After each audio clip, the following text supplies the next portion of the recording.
ಕಲಿ ಕನ್ನಡ ಭಾಗ 2ರ ಕರುಣೆಯ ಆದಿ ಪಾಠ 12.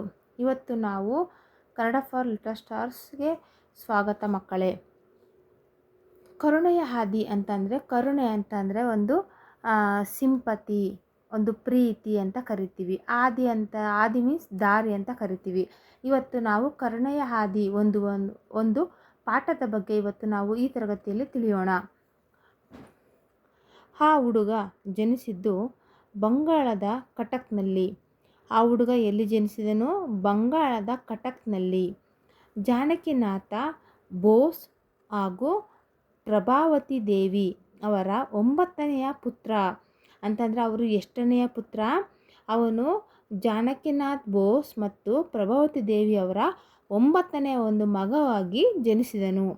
ಒಂದು ದಿನ ತಾಯಿ ಮಗನ ಕೊಠಡಿಗೆ ಬಂದಾಗ, ಅಂದರೆ ತಾಯಿ ಮಗನ ಒಂದು ಕೊಠಡಿ ಅಂತಂದರೆ ರೂಮಿಗೆ ಬಂದಾಗ ಆಶ್ಚರ್ಯ ಕಾದಿತ್ತು. ಏನು ಕಾದಿತ್ತು? ಆಶ್ಚರ್ಯ ಕಾದಿತ್ತು. ಅವನ ಕಪಾಟಿನಿಂದ ಇರುವೆಗಳು ಸಾಲು ಸಾಲಾಗಿ ಹರಿದು ಬರುತ್ತಿದ್ದವು. ಅಂದರೆ ಅವನ ಒಂದು ಕಪಾಟು ಅಂತಂದರೆ ಬೀರಾಗಿರ್ಬೋದು, ಮತ್ತು ಅಲ್ಮರ ಅಂತ ಕರಿತೀವಿ.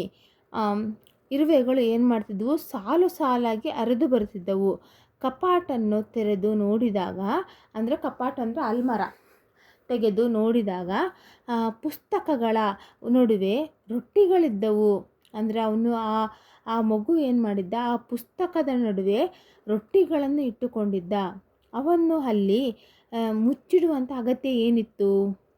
ಅಂದರೆ ರೊಟ್ಟಿಗಳನ್ನು ಮುಚ್ಚಿಡುವಂತಂದರೆ ಬಚ್ಚಿಡುವಂಥ ಅವಶ್ಯಕತೆ ಏನಿತ್ತು ಅಂತ ತಾಯಿಗನ್ನಿಸುತ್ತೆ ಎಂದು ತಾಯಿ ಯೋಚಿಸಿದಳು. ಆಗ ಮಗ ಬಂದ ಮೇಲೆ ಕೇಳಿದರಾಯಿತು ಅಂದುಕೊಂಡಳು.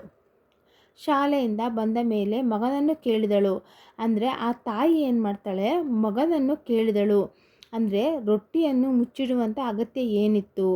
ಎಲ್ಲಿ ಆ ಮಗು ರೊಟ್ಟಿಗಳನ್ನು ಮುಚ್ಚಿಟ್ಟಿತ್ತು? ಅಂದರೆ ಕಪಾಟಿನಲ್ಲಿ ತನ್ನ ರೊಟ್ಟಿಗಳನ್ನೆಲ್ಲ ಶೇಖರಣೆ ಮಾಡಿಟ್ಟಿದ್ದ. ಮಗು, ನೀನು ರೊಟ್ಟಿಗಳನ್ನು ಕಪಾಟಿನಲ್ಲಿ ಏಕೆ ಮುಚ್ಚಿಟ್ಟಿದ್ದೆ ಅಂತ ತಾಯಿ ಕೇಳ್ತಾಳೆ ಮಗುವನ್ನು. ಆಗ ಮಗ ಅಳುತ್ತಾ, ಅಮ್ಮ, ಇನ್ನೂ ಆ ರೊಟ್ಟಿಗಳ ಅಗತ್ಯವಿಲ್ಲ ಅಂತಂದರೆ ಆ ಮಗು ಏನು ಹೇಳುತ್ತೆ? ಅಮ್ಮ, ಇನ್ನೂ ಆ ರೊಟ್ಟಿಗಳ ಅಗತ್ಯವಿಲ್ಲ, ತೆಗೆದು ಎಸೆದು ಬಿಡು ಅಂತ ಹೇಳ್ತಾನೆ ಆ ಮಗು. ಬಿಸಾಕು ಅಂತ ಎಂದು ಹೇಳಿದನು. ಮಗ ಅಳುತ್ತಿರುವುದನ್ನು ಕಂಡ ತಾಯಿಯು ಮನಸ್ಸು ಮರುಗಿತು. ಅಂದರೆ ಏನಾಯಿತು? ಒಂದು ಪ್ರೀತಿ ಬಂತು. ಯಾಕೆ ಮಗು ಅಳ್ತಾ ಇದೆ, ಯಾಕೆ ಅಂತ ಹೇಳ್ತಾಳೆ. ಮಗು, ಏಕೆ ಅಳುತ್ತಿರುವೆ ಅಂತ ತಾಯಿ ಕೇಳ್ತಾಳೆ ಮಗುನ ಎಂದು ಕೇಳಿದರು. ಆಗ ಮಗ, ಅಮ್ಮ, ಪ್ರತಿದಿನ ನನ್ನ ಊಟದಿಂದ ರೊಟ್ಟಿ ತೆಗೆದಿಟ್ಟು ಒಬ್ಬ ಭಿಕ್ಷುಕಿಗೆ ಕೊಡುತ್ತಿದ್ದೆ ಅಂತ ಹೇಳ್ತಾನೆ ಆ ಮಗ ಯಾಕೆ ಕಪಾಟಿನಲ್ಲಿ ರೊಟ್ಟಿಗಳನ್ನು ಶೇಖರಣೆ ಮಾಡುತ್ತಿದ್ದ ಅಂತ ತಾಯಿ ಕೇಳಿದಾಗ ಆ ಮಗು ಏನು ಹೇಳುತ್ತೆ?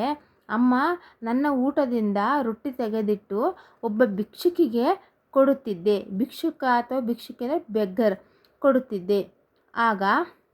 ಆದರೆ ಈ ಎರಡೂ ನೀವು ನೋಡ್ಬೋದು. ಇಲ್ಲಿ ಇರುವೆಗಳ ಒಂದು ಸಾಲುಗಳನ್ನು ನೋಡ್ಬೋದು ಮಕ್ಕಳ. ಇಲ್ಲಿ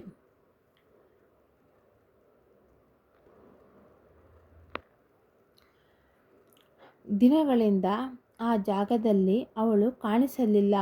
ಅಂತಂದರೆ ಭಿಕ್ಷುಕಿಗೆ ನಾನು ನನ್ನ ಊಟದಲ್ಲಿ ರೊಟ್ಟಿಗಳನ್ನು ಶೇಖರಿಸಿ ಒಬ್ಬ ಭಿಕ್ಷುಕಿಗೆ ನಾನು ಊಟವನ್ನು ಕೊಡುತ್ತಿದ್ದೆ ಅಂತ ಆ ಮಗು ಹೇಳುತ್ತೆ. ಆಗ ಆ ಜಾಗದಲ್ಲಿ ಅವಳು ಕಾಣಿಸುತ್ತಿಲ್ಲ ಅಂತ ಆ ಮಗು ತಾಯಿ ಹತ್ರ ಅಳುತ್ತೆ. ಇನ್ನು ಕಾಣಿಸುವಂಥ ಯಾವ ಲಕ್ಷಣವೂ ಇಲ್ಲಮ್ಮ ಅಂತ ಹೇಳುತ್ತೆ. ಎಂದು ಹೇಳುವಾಗ ಅವನ ಗಂಟಲು ಕಟ್ಟಿತು. ಅಂದರೆ ಅವನ ಗಂಟಲು ಏನಾಯಿತು? ಕಟ್ಟಿತು. ಮಗನ ಮಾತನ್ನು ಕೇಳಿದಂಥ ತಾಯಿಯ ಹೃದಯವು ತುಂಬಿ ಬಂತು. ಅಂತಂದರೆ ಮಗನು ಒಬ್ಬರಿಗೆ ಸಹಾಯ ಮಾಡುವಂಥ ಆ ಗುಣವನ್ನು ಕಂಡು ತಾಯಿಗೇನಾಯಿತು? ಒಂದು ತಾಯಿಯ ಹೃದಯವು ತುಂಬಿ ಬಂದಿತು. ಬಡವರ ಕಷ್ಟಕ್ಕೆ ಸ್ಪಂದಿಸುವಂಥ ನಿನ್ನಂತಹ ಕರುಣಾಮಯಿ ಮಗನನ್ನು ಪಡೆದ ನಾನೇ ಧನ್ಯೆ ಎಂದುಕೊಂಡು ಸಂತೋಷಪಟ್ಟಳು. ಅಂತಂದರೆ ಆ ತಾಯಿಗೆ ಏನು ಒಂದು ಖುಷಿ ಆಯಿತು, ಆನಂದ ಭಾಷೆ ಬಂತು ಅಂತಂದರೆ, ನಿನ್ನನ್ನು ಪಡೆದಂಥ ನಿನ್ನಂಥ ಒಂದು ಮಗನನ್ನು ಪಡೆದಂಥ ನಾನೇ ಧನ್ಯ ಎಂದುಕೊಂಡು ಒಂದು ಸಂತೋಷ, ಒಂದು ಆನಂದ ಭಾಷ ಬಂದಿತು. ಕೀರ್ತಿವಂತನಾಗಿ ಬಾಳು ಎಂದು ಮನಸಾರೆ ಹರಸಿದಳು. ಆ ತಾಯಿ ಏನು ಮಾಡ್ತಾಳೆ, ಮಗುಗೆ ನೀನು ಕೀರ್ತಿವಂತನಾಗಿ ಬಾಳು ಎಂದು ಮನಸಾರೆ ಹರಿಸಿದಳು ತಾಯಿ ಮಗನಿಗೆ. ಅದೇ ಬಾಲಕ ಮುಂದೆ ಭಾರತದ ಸ್ವಾತಂತ್ರ್ಯ ಚಳುವಳಿಯಲ್ಲಿ ಭಾಗವಹಿಸಿದರು. ಅಂದರೆ ಆ ಮಗು ಏನು ಮಾಡ್ತು, ಮುಂದೆ ಭಾರತದ ಸ್ವತಂತ್ರ ಚಳುವಳಿಯಲ್ಲಿ ಭಾಗವಹಿಸಿದರು. ಬ್ರಿಟಿಷರ ಕೈಯಲ್ಲಿ ಸಿಲುಕಿದಂಥ ಭಾರತ ಮಾತೆಯ ಪರಿಸ್ಥಿತಿಯನ್ನು ಕಂಡು ಅವರ ಹೃದಯ ಮರುಗಿತು. ಅಂತಂದರೆ ಬ್ರಿಟಿಷರ ಕೈಯಲ್ಲಿ ಸಿಲುಕಿದಂಥ ಭಾರತ ಮಾತೆಯ ಪರಿಸ್ಥಿತಿಯನ್ನು ಕಂಡು ಅವರ ಹೃದಯ ಮರುಗಿತು. ಶತ್ರುವನ್ನು ಸದೆಬಡಿಯಲು ಕ್ರಾಂತಿಯ ಮಾರ್ಗವನ್ನು ಅನುಸರಿಸಿದರು. ಅಂದರೆ ಶತ್ರುವನ್ನು ಸದೆಬಡಿಯಲು ಕ್ರಾಂತಿಯ ಒಂದು ಮಾರ್ಗವನ್ನು ಅನುಸರಿಸಿದರು. ಹೂವಿನಂತೆ ಮೃದುವಾದ ಅವರ ಮನಸ್ಸು ವಜ್ರದಂತೆ ಕಠಿಣವಾಗಲು ಬಲ್ಲದು. ಅಂತಂದರೆ ಹೂವಿನಂತೆ ಇರುವಂಥ ಒಂದು ಮೃದುವಾದ ಮನಸ್ಸು ವಜ್ರದಂತೆ ಕಠಿಣವಾಗಲು ಬಲ್ಲದು ಎಂಬುದನ್ನು ಸಾಧಿಸಿ ತೋರಿಸಿದರು. ವಿದೇಶದಲ್ಲಿ ಭಾರತದ ಸ್ವಾತಂತ್ರ್ಯಕ್ಕಾಗಿ ಸೈನ್ಯ ಕಟ್ಟಿದರು. ಅಂದರೆ ವಿದೇಶದಲ್ಲಿ ಭಾರತದ ಸ್ವಾತಂತ್ರ್ಯಕ್ಕಾಗಿ ಸೈನ್ಯ ಕಟ್ಟಿದರು. ಅವರೇ ನಮ್ಮ ಧೀರ ನಾಯಕ ಸುಭಾಷ್ ಚಂದ್ರ ಬೋಸ್ ಅವರು. ಅಂದರೆ ವಿದೇಶದಲ್ಲಿ ಭಾರತದ ಸ್ವಾತಂತ್ರ್ಯಕ್ಕಾಗಿ ಸೈನ್ಯ ಕಟ್ಟಿದವರು ಯಾರು ಅಂತಂದರೆ ಅವರೇ ನಮ್ಮ ಧೀರ ನಾಯಕ ಸುಭಾಷ್ ಚಂದ್ರ ಬೋಸ್ ಅವರು. ಧನ್ಯವಾದಗಳು. Thank you.